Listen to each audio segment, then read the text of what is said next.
Steve here, part 5 of the Connoisseur J15 tender. I'm up to this part now. The instructions are very easy to follow. It says to solder up the spacers, put them in. They're actually, the spacers are also, it's got their A, B, C and D. But on the frames it's also marked A, B, C and D, so you match them up. It's like idiot proof. So it says to put all the spacers on first. Obviously you can see I bent these up, I didn't want to bore the socks off you. Then on a flat surface, these actually, it's hard to do with one hand, but this fits in really well. It just fits straight in, so it's very well engineered. It says just to hold it in place, tack solder one, check it's all level. Once it's done, solder it, oh sorry, there I am. Once you've tacked one, go along and start tacking the others, just checking it's all square. I've reamed out the bearings. I've got one of these little devices, and so I've reamed them out so they just fit. When I put the axles in, I won't solder them all up. I will put a piece of 3/16 rod in with some oil, put them in so I know they're square. Should have a nice true running chassis. That's the plan. What, pray tell, was the laundry or utility room as it's called in England got to do with my J15? Here's the chassis of the tender. 4 spacers all soldered up. A captive nut that end. That's for an 8BA screw for the tender to loco coupling. All soldered up using 60/40 solder. I did one side first, tacked all the spacers, and I held it in place. Just tack soldered it, made sure it was all level, then soldered it all solid, and it was. The next thing I've done, you'll know why I'm in the laundry in a minute. The next thing I did was put the, this is a 3/16 drill, which I oiled. I put the bearings in. This is like the same as an axle. Put the bearings in, and then put some phosphoric acid flux on it, and solder them in. That way I know that they all turn nicely. There's no binding. So, what am I doing here? I'll just rinse this. Now, a container full of magic potion.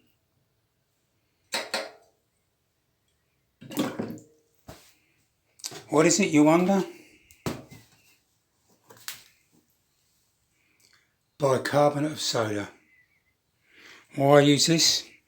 Because bicarbonate of soda is alkaline. So therefore, the flux, phosphoric acid, is acidic. So, as you probably know, that alkalines and acid are opposite and they neutralise. So once I've done some soldering to neutralise the flux, I know what to put it in here.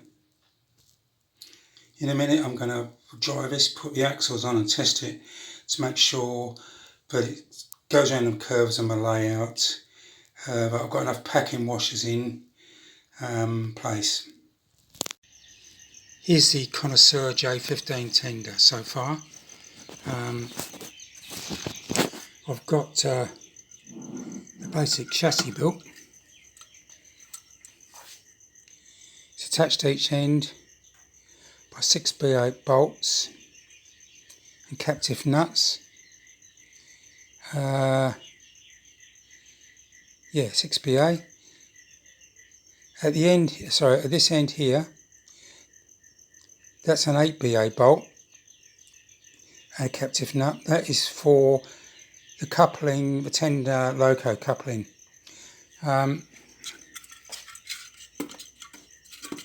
It's basically I mean, basically it's 2 frames and 4 spacers, which all shape up.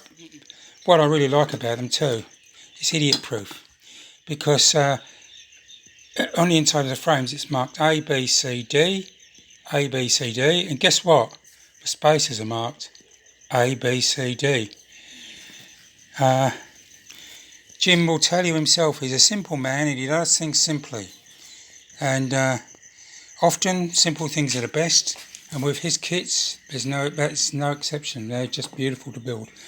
So once I've done that, I reamed out the holes to fit the axles a bit. I've got a taper reamer. I reamed them out so they just fit, and then what I did was I put an oiled axle in, and then soldered it. That way they're all aligned.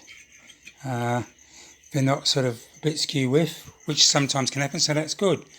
So all I'll do is put the brake rigging on now. The other thing I'm thinking of doing, whilst I hate lamp brackets, I don't really like pickups all that much either. But what I'm going to do, I think, because there's brake rigging here, so I think what I'll do is I'll put some PC board over the top of here, each side, and put pickups to 1, 2, 3, 4. Take a couple of wires and plugs so that I'll have 10-wheel pickups on the loco and tender. I won't put them in the middle, it's always a bit too difficult. Anyway, I'm going to do that, but it's a really good kit. This is my second Jim McGowan kit. Oh, this is my layout, by the way. This is West Green. Well, West Green, it's a mess at the moment because I've been working on various things. This is my 2 metre long turntable. It all works. I've been doing some static grass, so it comes around here, right around there. This is Pico set track on the inside. That's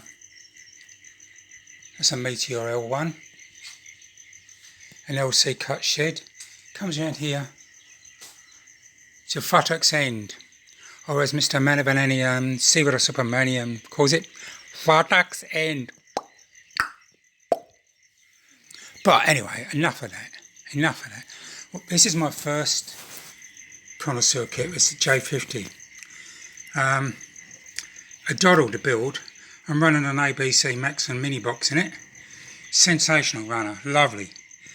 It's one of those kits like this one. Once you start it, you just don't want to put it down.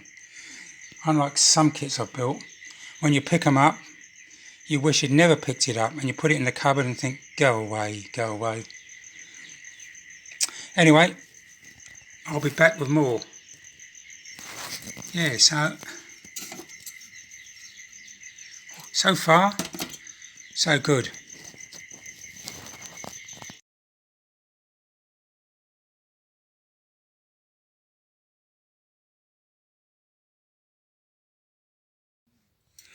Here's the chassis for the Connoisseur J15 tender. I've got the body built, almost.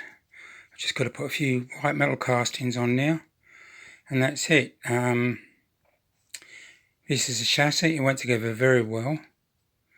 The brake rigging, I hate doing these, but it went together very well because the instructions Jim supplies are simple, and then the quality of the parts is excellent.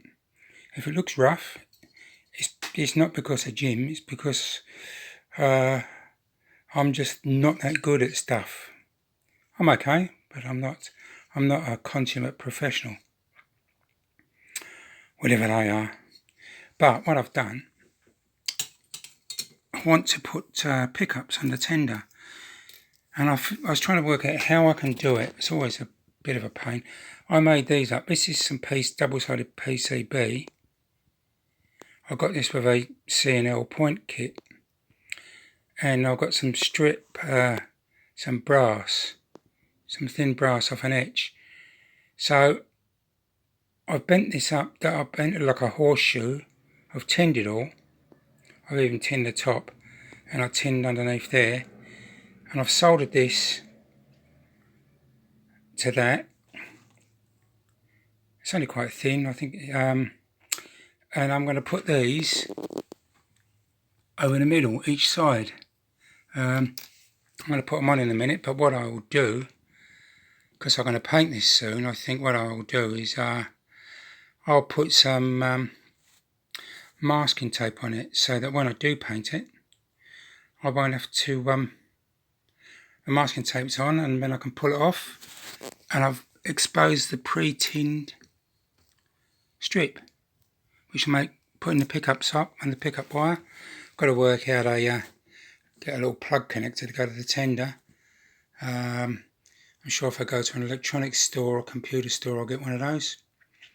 Anyway, so far so good. There we go.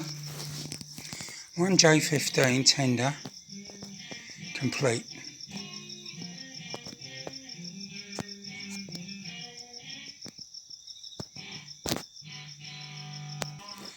I put the axle boxes on. I finished the chassis, and you see two strips there. There's two strips of PCB. They're on little U-shaped things I've soldered to the middle spaces. I'm going to use that for pickups. Take a couple of wires through to the loco with a plug, some form of plug. Oh, come on. All done. I've even added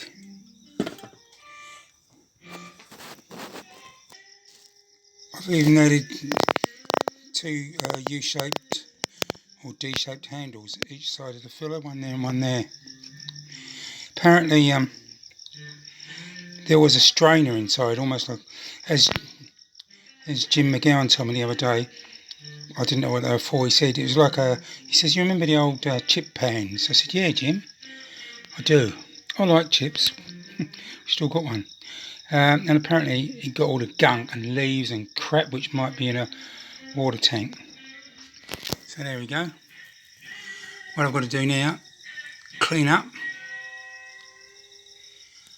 all up, and then